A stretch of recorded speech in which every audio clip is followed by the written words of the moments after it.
یہ تفصیلات واسطہ ہمارا جوائن کرتا رپورٹر بلال فیروزہ۔ جی بلال فیروز، کیا تفصیلات اس حوالے سے؟ جی بالکل، بلوچستان میں محکمہ صحت کے حکام نے صوبے میں انسداد پولیو کی جعلی ویکسینیشن کا انکشاف کیا ہے اور بتایا ہے کہ پولیو ورکر اور بچوں کو پولیو سے بچاؤ کے خطرے پلانے سے انکاری والدین وہ آپس میں کٹ جوڑ کر کے حکومت کو گمراہ کرنے کی کوشش کر رہے ہیں۔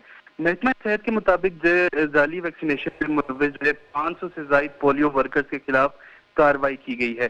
محکمہ صحت کی رپورٹ کے مطابق رواں سال پاکستان بھر سے رپورٹ ہونے والے پولیو کے 80% کیسز آبادی کے لحاظ سے ملک کے سب سے چھوٹے صوبے بلوچستان سے سامنے آئے ہیں، جس کی وجوہات بتاتے ہوئے ایمرجنسی آپریشن سینٹر کے بلوچستان میں کوارڈینیٹر انعام الحق نے بتایا ہے کہ انہوں نے کچھ ایسی ٹیمز پکڑی ہیں جو کہ جعلی ویکسینیشن میں ملوث تھے، یعنی قطرے پلائے بغیر بچوں کی انگلی نشان لگاتے رہتے ہیں۔ اس کے بارے میں قومی اور صوبائی سطح پر عدم برداشت کی پالیسی پر عمل کرتے ہوئے 500 سے زائد ایسے کیسز میں ملوث تمام 74 پولیو ورکرز کو ملازمت سے فارغ کر دیا گیا ہے۔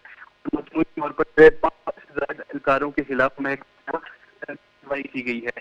اس کے خلاف بتایا ہے کہ بلوچستان کے تمام اضلاع میں پولیو کی خصوصی مہم دوبارہ سے چلائی جائے گی، جس میں 26 لاکھ بچوں کو پولیو سے بچاؤ کی ویکسین دینے کا ہدف رکھا گیا ہے اور اس دوران انکار کرنے والدین پر خصوصی توجہ دی جائے گی۔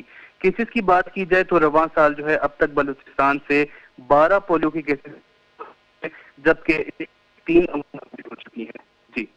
جی بہت بہت شکریہ بلال فیروز تفصیلات آگاہ کرنے کے لیے۔